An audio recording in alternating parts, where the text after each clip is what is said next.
इस्लाम तो सिखारे अजमत हिजाब आहे औरत असुल में तुंजी इज्जत निकाब आहे औरत असुल में तुंजी इज्जत निकाब आहे कुरान पाक तोले जाए पनाह ठाही कुरान पाक तोले जाए पनाह ठाही सूरत निसा में तो ले खासो खिताब आहे सूरत निसा में तो ले खासो खिताब आहे औरत असुल में तुंजी इज्जत निकाब आहे इस्लाम तो सिखारे अजमत हिजाब आहे इस्लाम तो सिखारे अजमत हिजाब आहे औरत असुल में तुंजी इज्जत निकाब आहे औरत असुल में तुंजी इज्जत निकाब आहे आहे जे मोमिन्याणी पोइ तू बि आहे राणी आहे जे मोमिन्याणी पोइ तू बि आहे राणी आहे जे मोमिन्याणी पोइ तू बि आहे राणी आहे जे मोमिन्याणी पोइ तू बि आहे राणी आयशा अम्मीअ सां तुंहिंजो थियो इंतिसाब आहे आयशा अम्मीअ सां तुंहिंजो थियो इंतिसाब आहे औरत असुल में तुंहिंजी इज्जत निकाब आहे इस्लाम तो सिखारे अजमत हिजाब आहे इस्लाम तो सिखारे अजमत हिजाब आहे औरत असुल में तुंहिंजी इज्जत निकाब आहे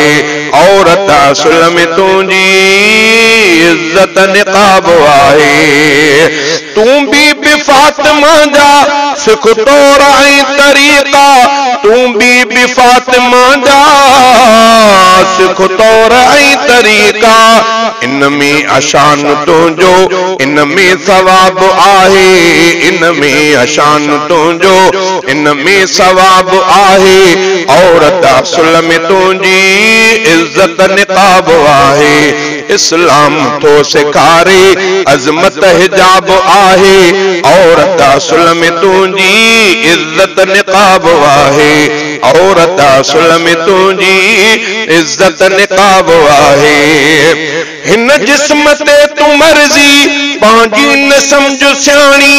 हिन जिस्म ते तू मर्जी पंहिंजी न समझ सियाणी हिन जिस्म ते तू मर्जी पंहिंजी न समझ सियाणी हिन जिस्म ते तू मर्जी पंहिंजी न समझ सियाणी आरूह अमर रब जो ऐं तन तुराब आहे आरूह अमर रब जो ऐं तन तुराब आहे औरत असुल में तुंहिंजी इज्जत निकाब आहे इस्लाम तो सिखारे अजमत हिजाब आहे औरत असुल में तुंहिंजी इज्जत निकाब आहे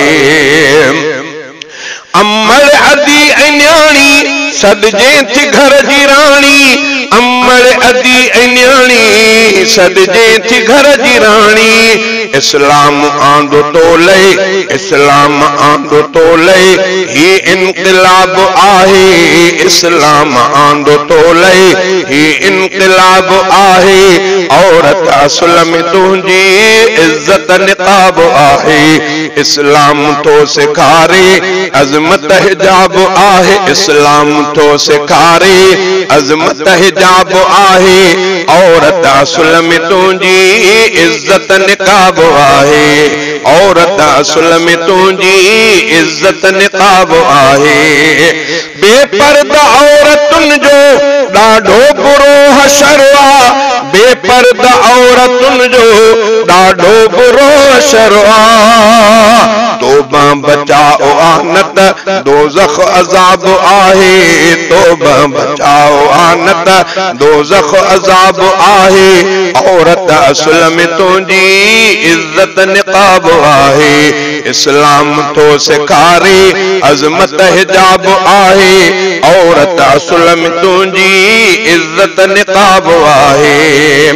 सोहराब जी दुआ रब समझ तोखे देशल सोहराब जी दुआ रब समझ तोखे देशल सोहराब जी दुआ रब समझ तोखे देशल सोहराब जी दुआ रब समझ तोखे देशल शल तू सिखे शरीयत